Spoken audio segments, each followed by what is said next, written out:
श्री कृष्ण ने श्रीमद् भगवद गीता में कहा है, न जायते म्रियते वा कदाचि नायं भूता भविता वा न भूयः अजो नित्यम शाश्वतो हम प्राणो न हन्यते हन्यमाने शरीरे। शरीर मरता है, आत्मा नहीं मरती।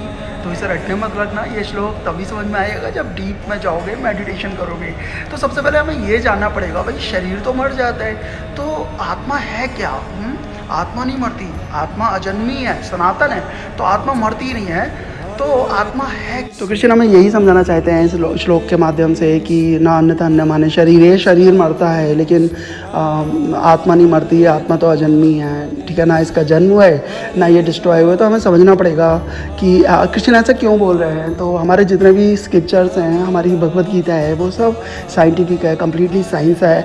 तो मैं आपको यही समझाना चाहता हूँ, सबसे पहले हमें जानना पड़ेगा कि शरीर तो मर जाता है नेचुरली। अगर शरीर मर गया तो वो किसी काम का नहीं है। लोग हमें क्या करते हैं, हमें वो फेंक देते हैं। तो जब तक, तो ऐसी क्या चीज़ है जो हमें ज़िंदा रखे हुए है, हमें जीवन दिए हुए है, हम क्यों ज़िंदा हैं, ठीक है, आत्मा क्या है, तो वो जानने के लिए क्या करना पड़ेगा आपको, ये चीज़, इस चीज़ पर फोकस करना पड़ेगा कि हम लोग ऊर्जा है, एनर्जी हैं, ठीक है। क्यों? अगर हमारे अंदर से एनर्जी निकल जाए, ऊर्जा निकल जाए, तो हम डेड बॉडी हो जाते हैं ना।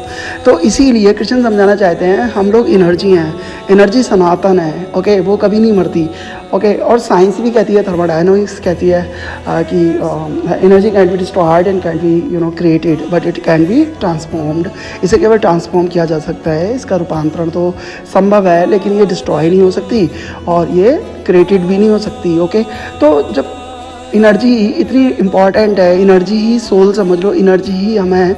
और अगर हमारे अंदर एनर्जी नहीं होगी तो हम क्या होगा, बुझे बुझे होंगे, हमारे पास अंदर स्पार्क नहीं होगा, ठीक है, थके थके से होंगे, जो आजकल हो रहा है। आप देखो लोग कंधा झुका के चलते हैं, क्यों? क्योंकि उनके अंदर एनर्जी नहीं है। तो अगर हम अपनी एनर्जी को वेस्ट कर रहे हैं, ठीक है, सिंस मॉर्निंग हम क्या करते हैं, जब हम बेड छोड़ते हैं और till that time where we go to bed, जब हम सोने के लिए जाते हैं उस समय तक हम केवल अपनी ऊर्जा को वेस्ट कर रहे हैं। आपने जाना, हम अपनी ऊर्जा को वेस्ट नहीं कर रहे हैं, हम अपनी अगर एनर्जी को वेस्ट कर रहे हैं तो हम अपने आप को वेस्ट कर रहे हैं, क्योंकि यहाँ पे हम लोग ही एनर्जी हैं। केवल एनर्जी तो है जो डिस्ट्रॉय नहीं होती, जिसे कोई काट नहीं सकता, कोई शस्त्र उसे भेद नहीं सकता, कोई उसे सुखा नहीं सकता, तो ये कोई उसे गीला भी नहीं कर सकता। ये भी कृष्ण ने ही कहा है भगवद गीता में। वो केवल एनर्जी है, एनर्जी को आप ना टच कर सकते, ना उसे आप भिगो सकते, ना कुछ भी नहीं है। तो एनर्जी है हम लोग। और अगर हम इस चीज़ को जाने बिना हम इस मंत्र को रट लें, ना हन्यते हन्य माने शरीर है, तो वो रटन विद्या हो जाएगी। हमें जानना पड़ेगा कि कृष्ण का मोटिव क्या है और वो किस साइंस की बात कर रहे हैं, वो हमें क्या समझाना चाहते हैं इस श्लोक के माध्यम से। तो मेरा कहने का मतलब यही है कि जब हम लोग जान गए कि वी आर द ऊर्जा, वी आर द एनर्जी, हम ऊर्जा हैं, तो हमें वेस्ट नहीं करनी है, क्योंकि हम ऊर्जा को वेस्ट नहीं कर रहे हैं। अगर हम ऊर्जा को वेस्ट कर रहे हैं तो हम स्वयं को वेस्ट कर रहे हैं। तो आप कहाँ पे ऊर्जा को वेस्ट कर रहे हो और कैसे हम अपनी ऊर्जा को बचा सकते हैं? केवल आप लोग दूसरों की बातें करने में बहुत सारी ऊर्जा वे होती है, बुराई करने में 70 to 80% ऊर्जा आपकी वेस्ट हो रही है, तो आप उसको बचा सकते हैं। डोंट टॉक, कि दूसरों की बातें करना बंद कर दीजिए अभी से, ओके।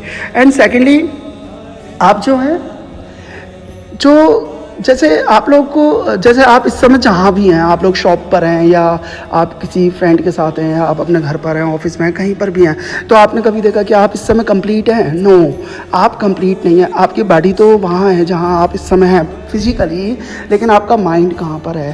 तो एनर्जी को सबसे अच्छा तरीका बचाने का बस यही है कि आप जहाँ भी हो कंप्लीट हो जाओ। फिर आप देखना, ना आप थकोगे, ना आपका जो चेहरे का ग्लो है वो भी कम नहीं होगा, बढ़ेगा, और आप जीवंत रहोगे और लोग आपको लाइक करेंगे, सुनेंगे आप क्या कहना चाहते हैं, आप जीवन हो जाओगे उस समय।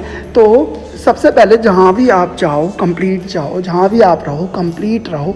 ये नहीं कि आधे किचन में, आधे ऑफिस में, आधे कहीं और, ठीक है, जहाँ जाओ कंप्लीट जाओ। घर पे आओ वापस ऑफिस से तो ऑफिस को लेके मत आओ, अकेले आओ। फंक्शन में जा रहे हो तो फंक्शन, जब आप घर पे आते हो तो फंक्शन को लेके मत आओ, अकेले आओ। तो इस तरीके से हम लोग अपनी ऊर्जा को बचा सकते हैं और ये बहुत आसान रास्ते हैं। आप इसे फॉलो करके देखो ना, 3-4 डेज भी आपने फॉलो कर लिया ना, तो आपको कोई भी विटामिन, कोई भी मिनरल, कोई भी ये सब चीज़ें, जितनी भी डाइट आप लेते हो ना, तो आपको कोई भी ज़रूरत नहीं पड़ेगी, ओके। और आप देखोगे आप एनर्जेटिक हैं। हमें सिर्फ अपनी एनर्जी, हमें सबको सर्टेन एनर्जी मिलती है, ओके। परमात्मा सुबह सुबह सबको एक सी एनर्जी दे देता है, 100% सबको एक समान देता है। ये नहीं कि आपको कम, गरीब को कम और अमीर को ज़्यादा, वो एक सी देता है। लेकिन मैटर कि हम कहाँ स्पेंड कर रहे हैं, कहाँ पे हम इन्वेस्ट कर रहे हैं। तो हमें अपने तरीके बदलने हैं, तो हम अपनी एनर्जी को भी बचा सकते हैं और इस मंत्र का सही मतलब जान सकते हैं। ना हन्नते अन्य माने शरीरे। Thank you so much. Hare Krishna.